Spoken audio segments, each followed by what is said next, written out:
विद्यार्थी मित्रांनो, वनरक्षक पदाबद्दल तुम्हाला बरीच माहिती आवश्यक असते आणि ही माहिती तुम्हाला अनेकदा मिळत नाही.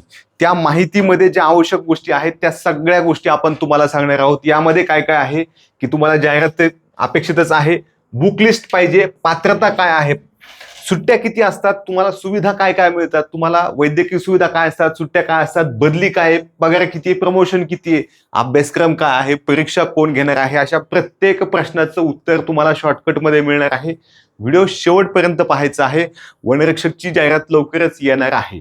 आता येणार आहे हे सांगायला आम्हाला कसं तरी वाटतंय, परंतु आता वरून प्रोसेस चालू आहे शासनाची, त्याच्यामुळे त्याचा 100% फायदा होणार आहे.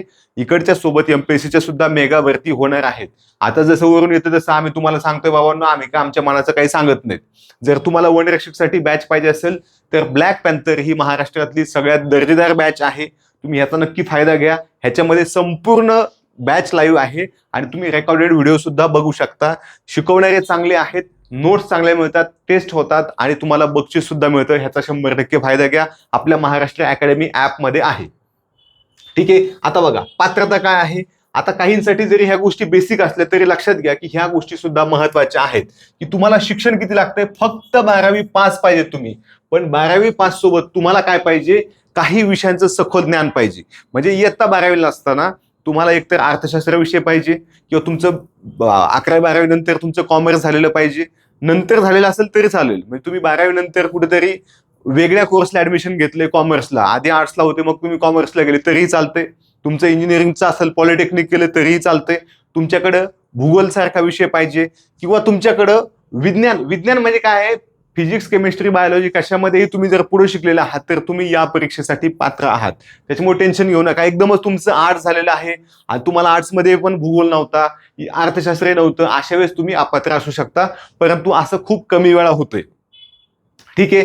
त्यानंतर जर समजा एखाद्याची 12वी झालेली नाही पण 10वी नंतर काहीतरी पुढे त्यानं 2 वर्ष शिकलेलं आहे, परंतु ते विज्ञानाशी म्हणजे सायन्सशी संबंधित आहे, तरी तुम्ही तिथं पात्र असताय. आता बघा, वयाची जी अट आहे ती किमान 18 आहे, ते कमाल 30 असते. परंतु सध्या वय वाढीमुळं मागच्या वेळेस सुद्धा ही वय वाढवलं होतं आणि यावेळेस सुद्धा ती वाढवण्याची शक्यता आहे, कारण सगळ्याच परीक्षांचं ते वाढत आहे. ओके. तर ही गोष्ट लक्षात घ्या की तुमची वय जी आहे ती 18 ते 30 आणि तुम्ही जर कॅटेगरीमध्ये असाल तर तुम्हाला अधिक 5ची सवलत असते. म्हणजे 35 वयापर्यंत तुम्ही फॉर्म भरू शकताय, एक्झाम देऊ शकताय आणि पास सुद्धा होऊ शकताय.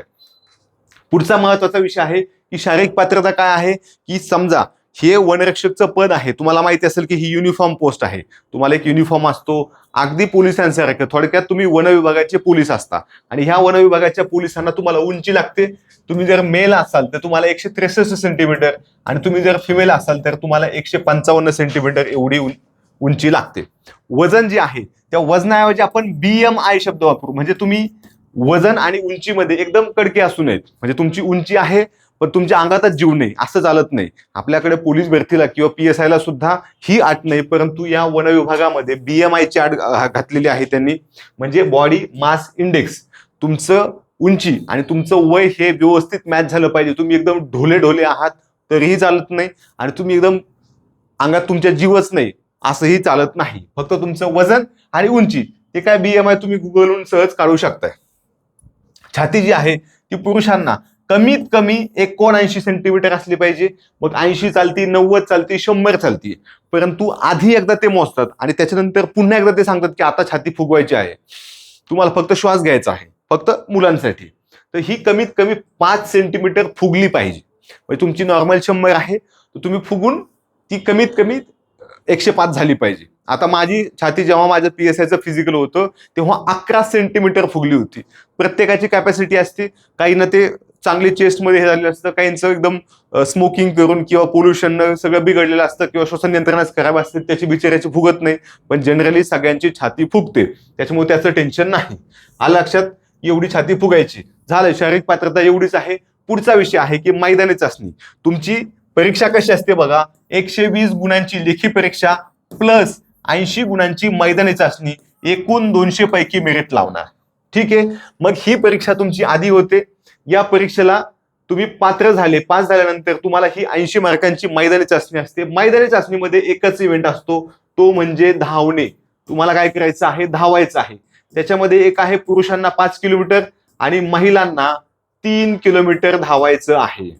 आता तुम्ही किती वेळात धावल्यानंतर तुमचे किती गुण येतात ते तुम्ही डिटेल बघू शकता, परंतु एवढं लक्षात ठेवायचं की आपल्याला 17.5 मिनिटांमध्ये पुरुषांना धावायचे आणि महिलांना सुद्धा 3 किलोमीटर धावायचं आहे. एकूण मार्कांचं मेरिट लावलं जातं, त्यानुसार तुमची निवड होते. निवड झाल्यानंतर काय काय गोष्टी महत्वाच्या आहेत ते सुद्धा आपण बघणार आहोत, की काय होतंय नक्की, तुमची बदली कशी होते, प्रमोशन कसं होतंय, तुम्हाला काय काय सुविधा मिळत आहेत का, उगाच तुम्हाला पळवतायत नुसतं, असं काही नाही. जे आहे ते आपण एकदम डिटेल बघणार आहोत, जे तुम्हाला आत्ता सध्याच्या घडीला आवश्यक आहे तेवढं. आता परीक्षा पद्धत काय आहे की ह्याला निगेटिव्ह मार्किंग आहे का, नाही. म्हणजे काय आहे, सध्या 60 प्रश्न आहेत, 60. ह्याला गुण आहेत 120. आले का लक्षात? निगेटिव्ह नाही. म्हणजे जर एखाद्यानं 60 पैकी 40 प्रश्न बरोबर सोडवले, 20 चुकीचे सोडवले किंवा सोडवलेच नाही, तर 40 दुने 80 मार्क त्याला मिळणार.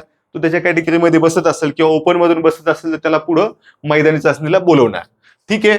ह्याच्यामध्ये प्रश्नांची संख्या किती आहे? 60 आहे आणि एकूण गुण आहेत 20. म्हणजे एक प्रश्न तुम्ही बरोबर सोडवला तर 2 गुण. म्हणजे काही नाही, जे तुम्ही स्कॉलरशिपला नवोदयला आधीपासून करत आले होते तेच आहे. हीच परीक्षा पद्धत आहे. आणि मागच्या वेळेस आतापर्यंत 2 वेळा जी मैदानी चाचणी, 2 वेळा जी तुमची वनरक्षकची परीक्षा झाली ती अशीच झालेली आहे. वनरक्षकला 2019ला पहिल्यांदा लेखी परीक्षा आली. त्याआधी त्यांची परीक्षा पद्धत कशी होती माहिती का तुम्हाला? 12वीचे एकूण गुण, 12वीचे काय आहेत ते गुण, आणि तुम्ही 5 किलोमीटरला किती गुण घेतले ह्याच्यावरून तुमचं मेरिट लावलं जायचं. म्हणजे 2019च्या आधी जे वनरक्षक झाले ते कोणतीही अशी एक्झाम देऊन झालेले नाहीत, स्पर्धा परीक्षेतून झालेले नाहीत, फक्त 12वीचे मार्क आणि 5 किलोमीटर पळून झालेले आहेत. ही गोष्ट लक्षात ठेवायची. त्यामुळे शक्यतो 2019च्या आधीच्या वनरक्षकांचा आणि अभ्यासाचा, विशेषतः स्पर्धा परीक्षेचा काहीही संबंध नाही असं गृहीत धरून चालायचे. ठीक आहे. पुढचं बघा. तुम्हाला परीक्षेला विषय कोणकोणते असतात? इथं पूर्व आणि मुख्य नाही, फक्त एकच परीक्षा आहे, मराठी, इंग्लिश, रिझनिंग म्हणजे बुद्धिमत्ता आणि जीके. मग आता ह्या जीके मध्ये कोणते कोणते विषय आहेत आणि प्रत्येक विषय कितीला आहे? इथं 15 प्रश्न 30 गुण, इथं 15 प्रश्न 30 गुण, इकडे पण 15 आणि इकडे सुद्धा 15, म्हणजे 60 प्रश्न आणि तुमचे 120 गुण. आता बघा ह्याच्यामध्ये विषय कोणकोणते आहेत? इतिहास आहे जो सगळीकडे आहे, तुम्हाला पोलीस भरतीला आहे, सरळ सेवेला आहे, एमपीएससीला आहे, भूगोल आहे, विज्ञान नाही. आपण तो मुद्दाम टाकलाय की तुमच्या लक्षात आलं पाहिजे की विज्ञान नाही, पण विज्ञानाऐवजी त्यांनी काय केलंय? तांत्रिक घटक टाकलेला आहे. काय आहे? तांत्रिक घटक. राज्यशास्त्र आहे, इथं तुम्हाला फक्त राज्य लिहिलंय, चालू घडामोडी आहे आणि अर्थशास्त्र सुद्धा आहे. आता ह्या जीकेच्या प्रश्नापैकी 8 ते 9 प्रश्न हे तांत्रिक घटकावर येतात. म्हणजे सगळ्यात जास्त प्रश्न हे कशात असतात? तुमच्या तांत्रिक घटकावर असतात. त्या खालोखाल तुमच्या भूगोलावर येतात आणि मग इतिहास, राज्यशास्त्र, चालू घडामोडी, अर्थशास्त्राचा एखादा प्रश्न येतो. एवढेच 15 प्रश्न असतात. म्हणजे जीकेला सगळ्यात जास्त अभ्यास करायचा आहे. आता आपल्या मुलांना भीती कुठं असते? इंग्लिश विषयाची.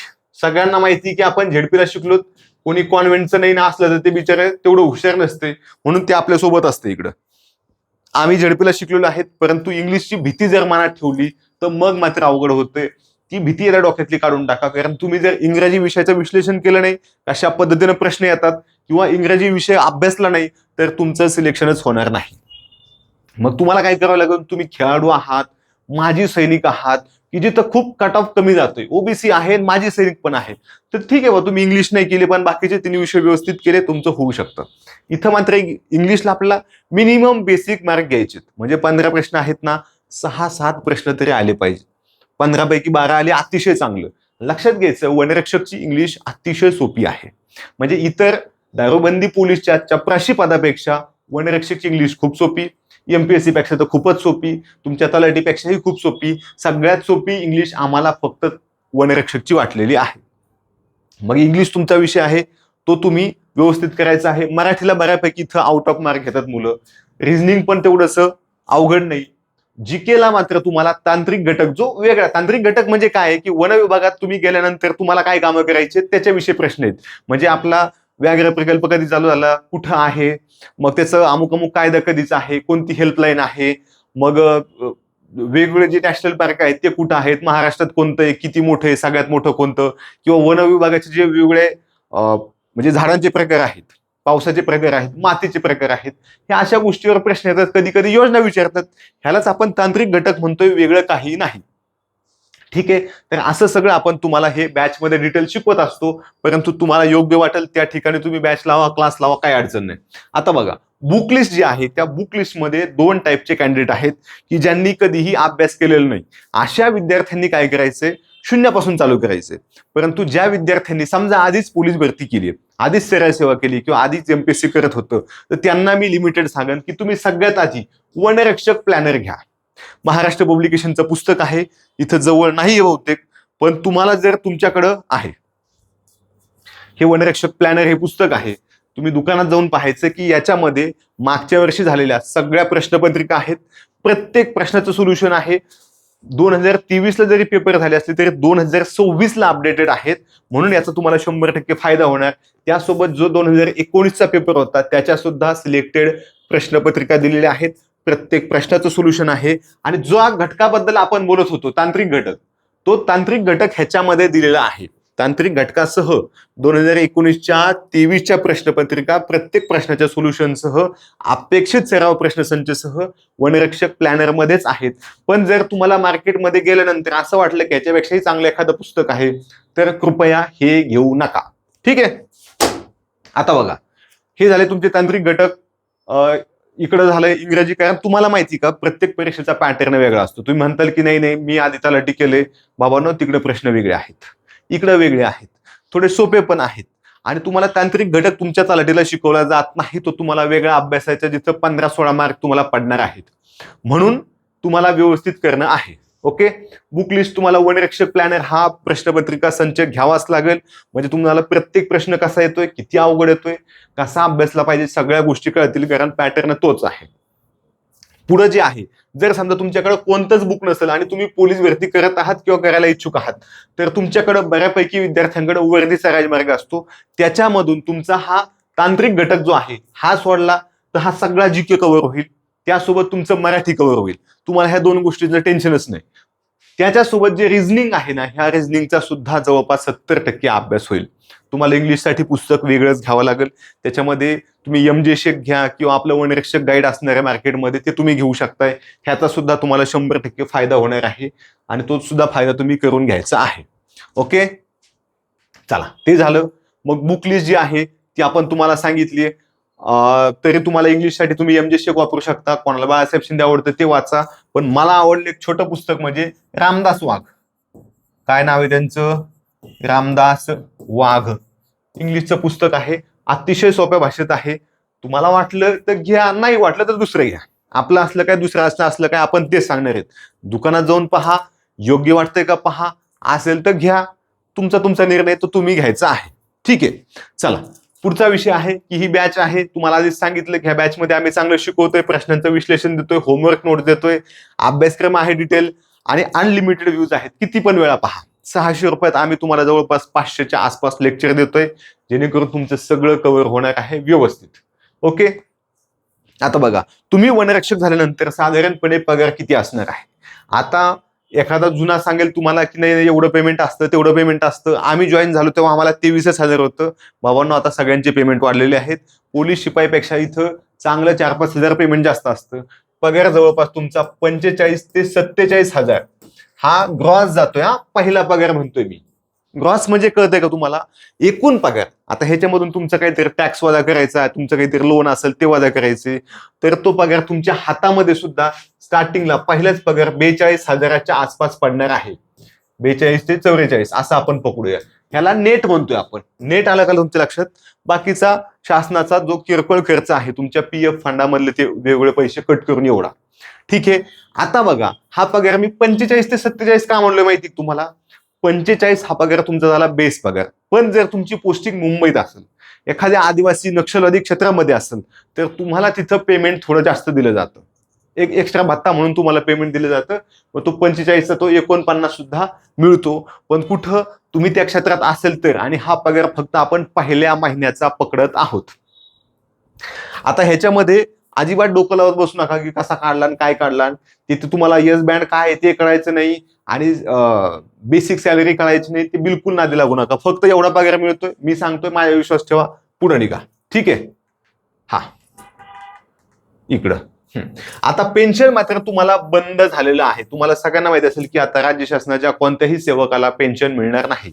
मग शिक्षक असेल, डेप्युटी कलेक्टर असेल, तहसीलदार असेल, कोणालाही मिळणार नाही. त्यामुळे तुम्हाला सुद्धा मिळणार नाही. परंतु दर महिन्याला जे शासन तुमच्या पेमेंटमधून 2-4 हजार वजा करत असते, त्याच्यामध्ये शासन स्वतःची अमाऊंट तेवढीच टाकतं आणि त्याला तुम्ही पीएफ फंड म्हणून नंतर पेन्शन म्हणून तुम्ही काढू शकताय.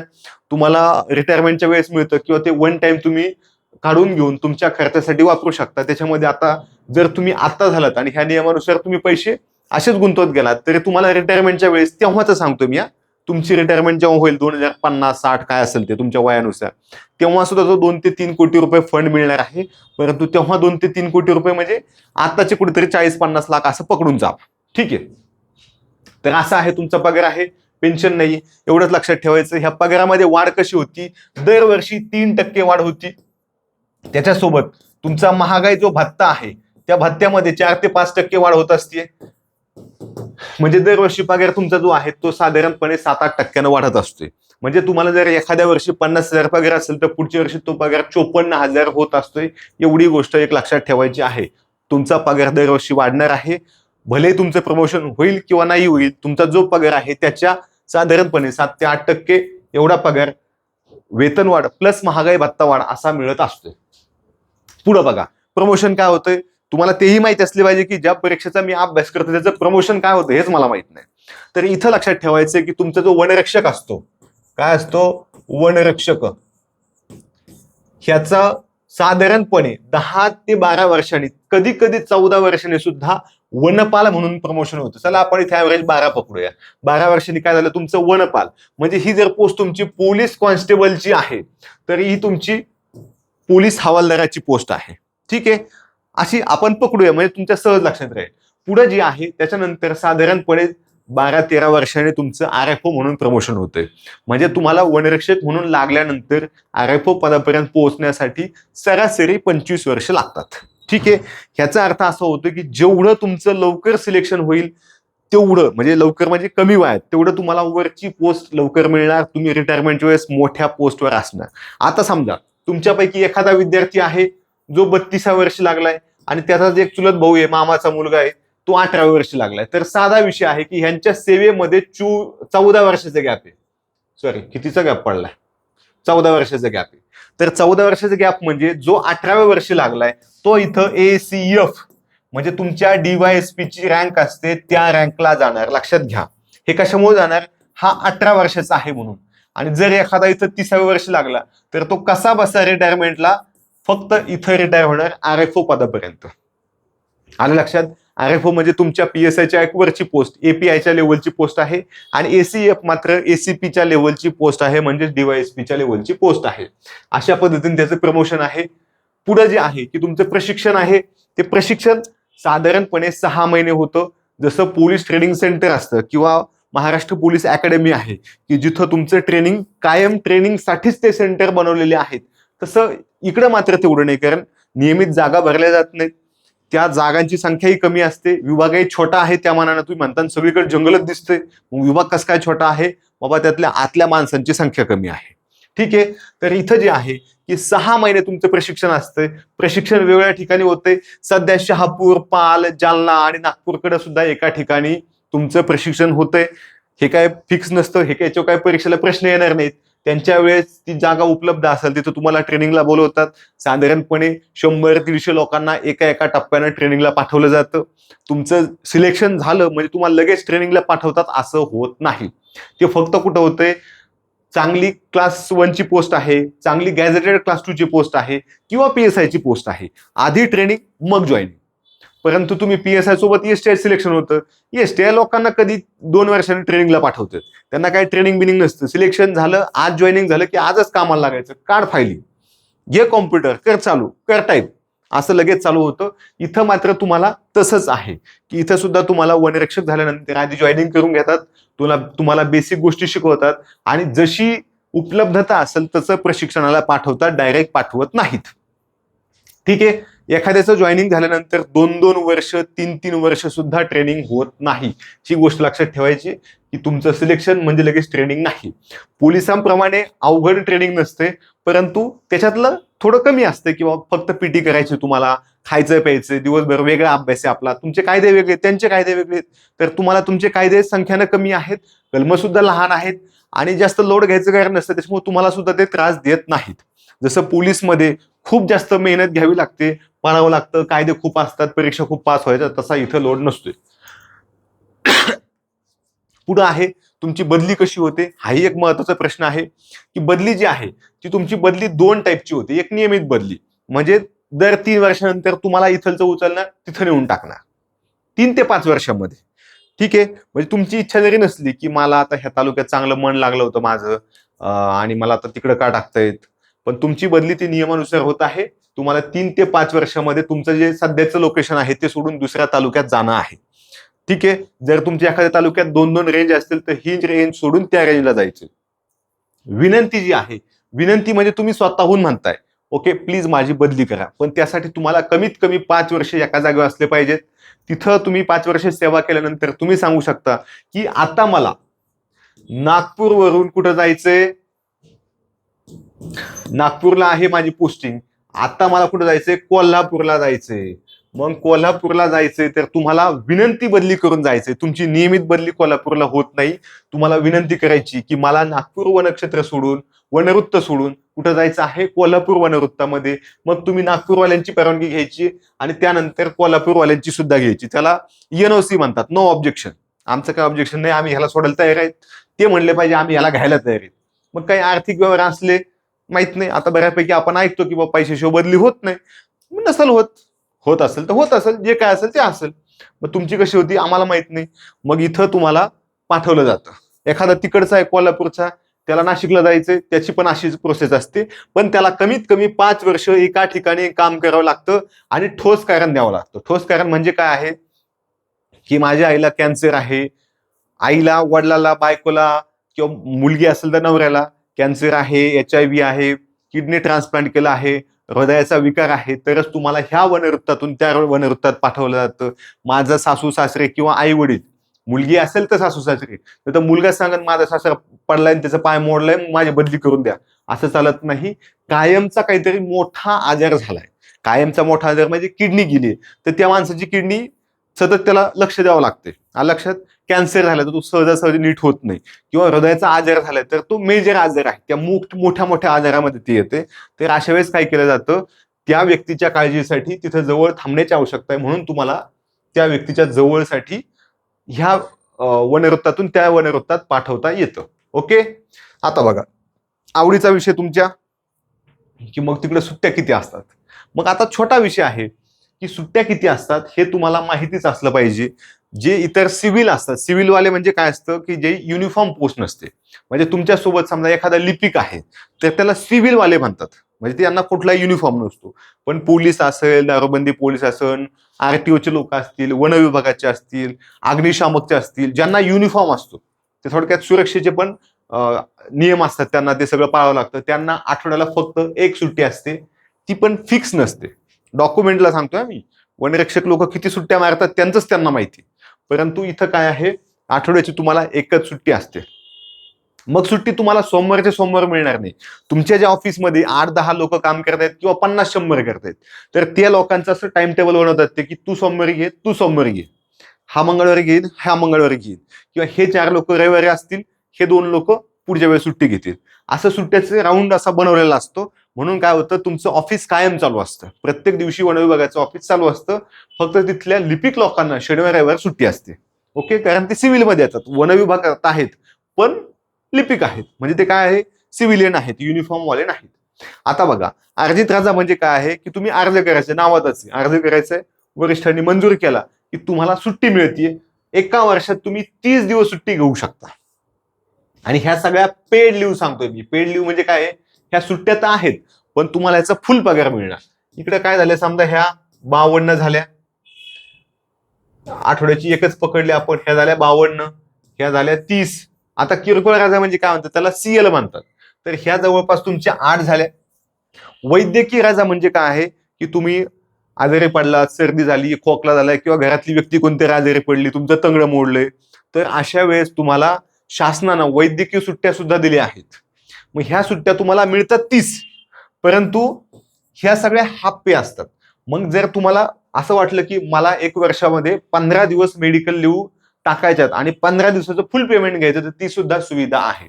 म्हणजे तुम्हाला ह्या फुल पगारी सुट्ट्या मिळणार 15.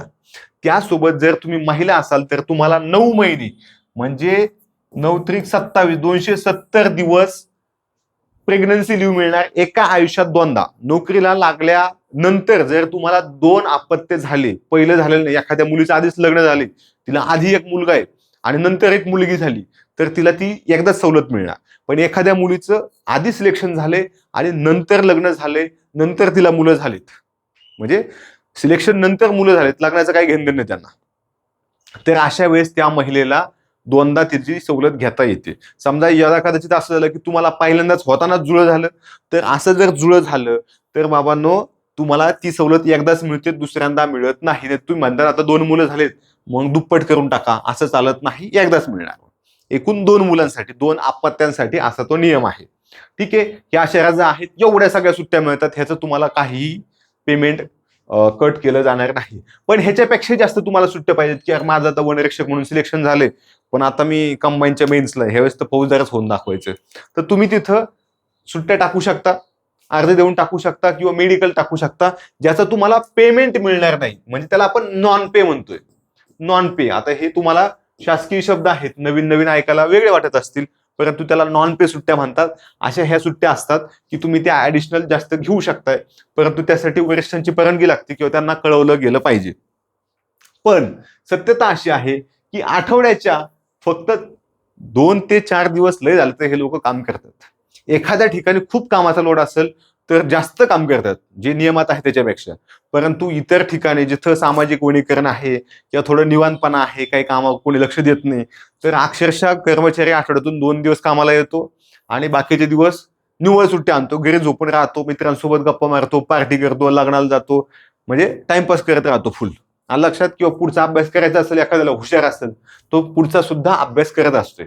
म्हणजे अशा पद्धतीने ह्या तुमच्या सुट्ट्या आहेत, सगळ्या पेड आहेत. एक्स्ट्राच्या सुट्ट्या तुम्ही नॉन पेड घेऊ शकता, परंतु वरिष्ठांनी जर तुम्हाला वारंवार सूचना दिली की तुम्ही 2 महिने झाले काही हजर आहात, तुम्ही उत्तरच देणार, तुमच्याकडे प्रमाणपत्रच नाही वैद्यकीय, तर तुम्हाला मग कारवाई होते. कारवाई होते म्हणजे काय, चौकशी होते, तुम्हाला जे वार्षिक पेमेंट वाढायचं ते वाढत नाही, ह्याच्यापेक्षा वेगळं काय होत नाही. ठीक आहे, आता सुविधा काय काय असतात. आता बघा, सुविधा असतात की तुमचा वैद्यकीय खर्च. वैद्यकीय खर्च म्हणजे काय आहे, आता आपले पुरले कुटाणेखोर एखादं गेलं वनरक्षक म्हणून सिलेक्ट झालं, मग ते कधी डोंगर बघितलेलं नाही त्यानं, मग ते डोंगरात जाते, पोहायला जाते, मग पोहायला गेलं, डोंगरात गेलं, कुठेतरी पडलं, लागून घेतलं, चांगला तंगडच मोडलं, डोंगरावरच घसरलं.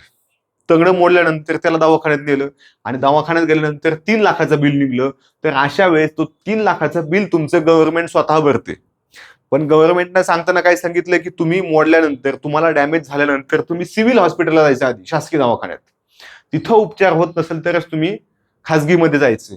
पण आपला कर्मचारी शासकीय दवाखान्याच्या समोर जरी आपडला, तिथं जरी त्याचं तंगडं मोडलं, तोडलं, कापलं, तरी तो काय करतोय, मी तिथं नव्हतोच, मी तिकडे जाऊन पडलो खासगी जवळ, मग मला खासगी दवाखाना जवळ होता म्हणून मी तिथे ऍडमिट झालो, आणि मग तो मेडिकल बिल काढतो, मग त्याचा सगळा खर्च वजा होतोय. ओके, ह्याच्यासोबत तुम्ही असाल, तुमची नवरा किंवा बायको आहे, तुमचे मुलं आहेत, तुमची आई किंवा वडील आहेत, चुलते नाहीत. महिला असेल तर तिचे सासू सासरे ह्या स्कीम मध्ये येतात, तिचे आई वडील येत नाहीत. आणि पुरुष असेल तर आई वडील येतात, सासू सासरे येत नाहीत. आणि लक्षात, तुमचे मुलं, तुम्ही स्वतः, नवरा बायको आणि मागची पिढी, एवढ्या सगळ्या लोकांचा वैद्यकीय खर्च हे शासन करत असतं. ह्याच्यामध्ये अगदी किडनी एखाद्याची फेल झाली आणि 20 लाख रुपये त्याचे ट्रान्सप्लांटला लागले तरी सुद्धा हे शासन देते, फक्त जरा वेळ लावते. ठीक आहे, आता बघा, तुम्हाला घर भाडे किंवा शासकीय घर मिळते. मग जर शासकीय घर दिलं तर तुम्हाला घर भाडे भत्ता मिळत नाही. म्हणजे समजा तुम्ही वनरक्षक झालात आणि गेले इकडं ठाण्याकडे, कोकणात खूप जास्त जंगल आहे, आणि तिकडं तुम्ही गेल्यानंतर असं झालं की शासकीय घर तुम्हाला आवडले, मस्त वनरक्षक असून आपल्याला 2 BHK दिलाय, मग आता 2 BHK दिलाय तर मग आपण राहू इथं, कारण सुविधा चांगल्या आहेत, आतमध्ये सेफ आहे, सगळे आपले कर्मचारी आहेत, आणि बाहेर राहायची तेवढी सोय नाही, आतमध्ये सगळ्या सुविधा आहेत, डॉक्युमेंटचं किंवा ऑफिसला जाण्या येण्याचं पेट्रोलचा खर्च वाचतोय. तर अशा वेळेस तुम्ही शासकीय घरात राहिले तर तुमचा जो पेमेंट आहे, समजा तुम्हाला 45,000 पेमेंट होतं, तर ह्याच्यामधून लगेच तुमचे 6-7 हजार कमी येणार आणि तुम्हाला 38,000च पेमेंट हातात येणार. शासकीय घर वापरलं तर तुम्हाला घर भाडे भत्ता मिळणार नाही, एवढंच लक्षात ठेवायचं. तुम्ही जर छोट्या तालुक्यात आहात किंवा छोट्या शहरात आहात, म्हणजे एखादा जिल्हा आहे समजा, तिकडं बीड घ्या, इकडं वर्धा घ्या, चंद्रपूर घ्या, ह्याला छोटे जिल्हेच म्हणतात, छोटे शहर म्हणतात, मोठे म्हणत नाहीत. मोठे म्हणजे कोणतं आहे? पुणे आहे, नाशिक आहे, नागपूर आहे, मुंबई आहे, नवी मुंबई आहे, तिकडं ठाणे आहे. तर ह्याला काय म्हणतात? मोठे शहर म्हणतात. आणि या मोठ्या शहरामध्ये तुम्हाला हा घर भाडे भत्ता जास्त असतो. तुम्हाला जे सांगितलं ना मागाशी की 45 ते 47 एवढा पगार असतो, तर तो 2,000 वाढून कुठं मिळतो? तुम्हाला घर भाड्यामध्ये, बाकी कुठल्याही पगारात बदल नसतो. आता बघा, हे झालं. पुढं आहे, समजा तुम्ही गेलात, तुम्ही कुठं नाही करू आधीपासून नाद, तुम्ही गेलात आणि तुम्ही गेल्यानंतर तिथं बिबटे बघितले, वा वा किती भारी बिबटे, आणि गेले बिबट्याजवळ बिबट्या पकडायला, आणि तुमच्या लक्षातच नाही आलं, बिबट्या शांत होता आधी, जवळ गेले, बिबट्याने पकडला, तोडला, आणि तोडल्यानंतर तुमचा मृत्यू झाला. आता तुम्ही टपकले. आता तुम्ही टपकल्यानंतर तुमचं घर तर उघड्यावर आलं. मग घर उघड्यावर येऊ नये म्हणून शासनानं काळजी घेतलेली आहे की समजा तो पुरुष होता, तुमचा गोट्या नावाचा मित्र पकडा, गोट्या टपकला, आणि गोट्या टपकल्यानंतर गोट्याचं लग्न झालं होतं, तर गोट्याच्या बायकोला आम्ही शासकीय नोकरी देऊ असं तिथं सांगितलं. ठीक आहे, गोट्याच्या बायको पहिलीच शासकीय नोकरीला असेल तर आम्ही त्यांना काहीतरी ठराविक रक्कम देऊ किंवा मंथली काहीतरी देऊ.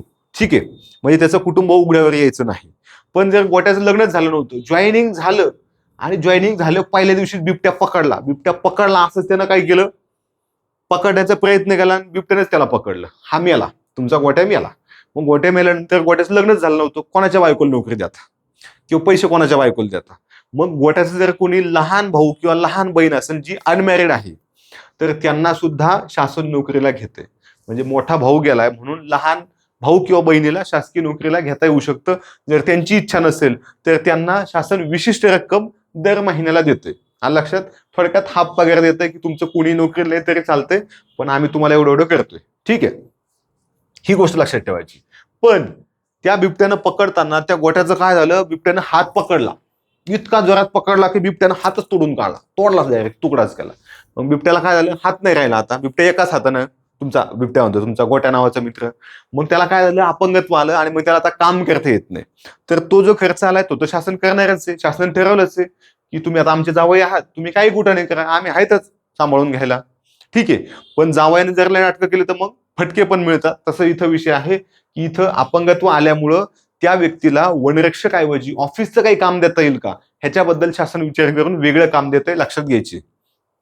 सुट्ट्या मिळतात, बाकीच्या सवलती मिळतात, कामावर त्याला आता वनरक्षक म्हणून काम करता येणार नाही, म्हणून काय केलं जातं? दुसरं काम दिलं जातं की समजा ऑफिस लिपिकचं काम आहे, तर तिथं तेवढं गव्हर्नमेंट मॅनेज करते. ठीक आहे, त्यासोबत किरकोळ प्रवास आहे. म्हणजे समजा तुम्ही एखाद्या तालुक्याच्या ठिकाणी आहात, चला मी नगरचा आहे, एखादा अकोला नावाच्या आमच्या तालुक्यामध्ये आहे, आणि त्याला तिथून पाठवलं की वनरक्षक चल तू ह्या फाईल घ्यायच्या आणि कुठं जायचं? आपल्या नगरच्या ऑफिसला जायचं, डीएफओ कडे, आणि ह्या फाईल घेऊन काय करायचं? मागं यायचं. मग आता त्याला जायचं म्हणजे त्याच्याकडं शासकीय गाडी नाही, वनरक्षकला सेपरेट गाडी कोण देणार की फक्त तेवढ्या फाईल नेऊन देण्यासाठी? मग त्याला ते काय सांगतात? तू बसनं जा, तुझ्या गाडीनं जा, कसाही जा, मग तुला आम्ही जो भत्ता आहे तो तेवढा 1,000 रुपये भत्ता देतोय. आलं लक्षात? मग तसं तो किरकोळ प्रवास भत्ता 1,500 रुपये देऊन टाकतात, पण त्याची प्रोसेस असते आणि ते मिळून जातात. ठीक आहे, आता बघा कामाचे स्वरूप. तुम्हाला हे कळलं पाहिजे की आम्ही वनरक्षक झाल्यानंतर आम्हाला काय काय कामं असतात. तर तुमच्या वन विभागामध्ये 3 महत्वाचे विभाग आहेत. आता मुख्यालय प्रत्येकाच ठिकाणी आहे, जिल्ह्याचं कार्यालय प्रत्येकालाच आहे, प्रत्येकच विभागात आहे. तिथं वरिष्ठांना मदतीसाठी वनरक्षक पण असतात, जसे पोलीस कॉन्स्टेबल असतात. असं काही नाही का पोलीस कॉन्स्टेबल फक्त पोलीस स्टेशनला असतात, नाही, एसपीच्या हाताखाली असतात, डीवायएसपीच्या हाताखाली असतात, पीआयचं कोणीतरी कागद डॉक्युमेंट जुळवायला असतो, एखादा वसुलीला असतो. तसं आहे इथं की सामाजिक वनीकरण नावाचा एक विभाग आहे, वाईल्ड लाईफ आहे, आणि एक प्रादेशिक आहे. आलं लक्षात? आता वाईल्ड लाईफ म्हणजे तुम्हाला लगेच कळतंय की जिथं राष्ट्रीय उद्यानं, त्याच्यानंतर व्याघ्र प्रकल्प आहेत किंवा अभयारण्य आहेत, तर अशा ठिकाणी त्याला वाईल्ड लाईफ म्हणलं जातं. आणि ह्या वाईल्ड लाईफ मध्ये काम करण्यासाठी तुमचे वनरक्षक लोक नेमलेले असतात. ठीक आहे, तिथं त्यांचं काम काय आहे की वरिष्ठांनी जे कामं सांगितले ते करायचे, त्यासोबत तिथं आतमध्ये कोणी येऊ नये. म्हणजे सगळे नियम वरिष्ठ शेवटी त्याच्या वरिष्ठाचा ऐकतो, त्याचा वरिष्ठ कोणाचा ऐकतो? शासनाचा ऐकतो. शासन कोणाचा ऐकतं? बाबा संसदेचा असं कायदा आहे, त्या कायद्यानुसार असे नियम बनवलेले आहेत विधिमंडळाने, ते त्यांनी फॉलो करायचे. तसं हे सगळ्यांचं वरिष्ठांचं येतं, खाली शेवटी वनरक्षक पर्यंत येऊन थांबतं. ते वनरक्षकला सुद्धा मदतीला वनमजूर असतात. मग कुठं झाडं लावायची, झाडांना पाणी घालायचे, खड्डे खोदायचे, तुमच्या वनक्षेत्रामध्ये कुठं डॅम बनवायचा आहे तर त्याचं आता टेंडर निघतं, कॉन्ट्रॅक्ट दिलं जातं दुसऱ्यांना. ठीक आहे, रस्ता बनवायचा आहे, अशा सगळे कामं वनरक्षक लोकांना करायचे असतात. आता सामाजिक वनीकरण आणि प्रादेशिक मध्ये काय असतं की झाडं लावायची, गावामधली झाडं कोणी तोडले तर त्याच्यावर कारवाई करायची आहे. इलिगल जर वाहनांचं झाडं तोडून इलिगल वाहतूक होत असेल तर ती सुद्धा थांबवायची. अशा पद्धतीने वेगवेगळे कामं असतात. ह्याच्यामध्ये अगदी आदिवासी भागामध्ये, नक्षलवादी भागामध्ये गॅस टाक्यांचे वाटप, ते तशा धूरविरहित चुलींचे वाटप, असे बरेच कामं ह्या वन विभागाला दिलेले असतात, जेणेकरून आपलं जंगल टिकलं पाहिजे. आणि लक्षात, आपला वन कायदा जो आहे संसदेचा, देशाचा जो कायदा आहे तो बहुतेक 1927चा आहे. आणि आपली जी हेल्पलाईन आहे ती काय आहे, 1926 आहे. ही वन विभागाची हेल्पलाईन आहे. हा मात्र बरेचशा प्रश्न आलेला आहे. ठीक आहे, तर हे वनरक्षकांचं काम आहे. जसं इकडे पोलीस कॉन्स्टेबलचं असतं तसं तिकडे असतं. फक्त आपल्याकडे जरा मारामाऱ्या भांडण ते असतं, तसं इकडं खूप कमी असतं. त्यामुळे इकडे लोक निवांत राहतात, पेमेंटही जास्त असतं, प्रमोशनही चांगले असतात. पुढचाही अभ्यास करायचा, तो स्वतःचा उद्योगधंदा सुद्धा नीट बघता येतो किंवा शांततेनं तरी जीवन जगता येतं. ठीक आहे, ज्यांना 4 पैसे खायचेच ना त्यांना सुद्धा ते चान्स असतो. पण आमचं मत आहे की तुम्ही तुमचं काम आणि तुम्ही तुमचे भले असंच असावं. उगाच कोणाच्याही नादी लागत बसू नये आणि कोणीतरी काहीतरी चुकीच्या मार्गाने करते म्हणून आपण केलं नाही पाहिजे. ठीक आहे, आता बघा, तुम्हाला सगळ्यांना माहित असेल की वन विभागाचे नवीन आकृती बंद येत आहेत. जागा 900च्या पुढे आहेत. त्याच्यासोबत वनमजुराचं सुद्धा काहीतरी होऊ शकतं.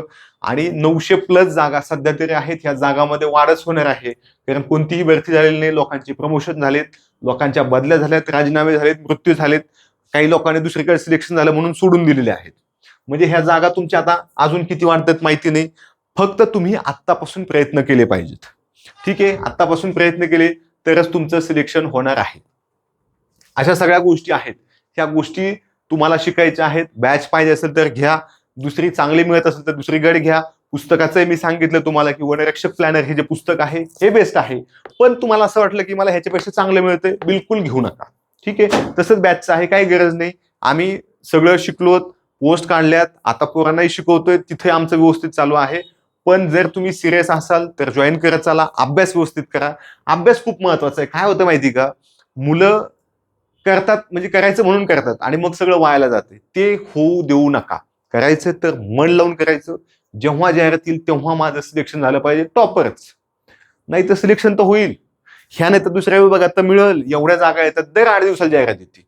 परंतु तुमचा अभ्यास कमी पडतो हे तुम्ही मान्यच करायला तयार नाही. तुम्ही फक्त दुसऱ्याला नाव ठेवायचे, मंत्री नालायक, हा नालायक, ह्याला अक्कल नाही. अशा गोष्टीत पडण्यापेक्षा माझी प्रगती कशी होईल, माझ्या आईवडिलांच्या हातातले कष्ट कसे थांबतील, माझं सिलेक्शन होण्यासाठी काय केलं पाहिजे, तेच केलं पाहिजे जे आम्ही केलंय, जे बाकीचे लोक करतात सक्सेस होणारे. वाचायचंय, लक्ष देऊन वाचायचंय, नको त्या गोष्टी लक्ष द्यायचं नाही. नोट्स काढ, रिव्हिजन कर, ह्याच गोष्टी करायच्या आहेत आणि ह्याच आम्ही तुम्हाला पुन्हा पुन्हा सांगत आहोत. अशा पद्धतीने आहे. आपण सगळ्या गोष्टी कव्हर केल्या, तरी सुद्धा एखाद्या 2 गोष्टी मिसिंग राहिल्या असतील तर बिनधास्त कमेंटमध्ये सांगा. तुम्हाला जो नंबर दिलाय त्या नंबरला सुद्धा तुम्ही संपर्क करा जर तुम्हाला काही अडचण असेल तर. आणि जर तुम्हाला बॅच किंवा बुक बद्दल सुद्धा काही एन्क्वायरी असेल तर तरी सुद्धा तुम्ही त्या नंबरवर कॉन्टॅक्ट करू शकता. धन्यवाद. जय हिंद.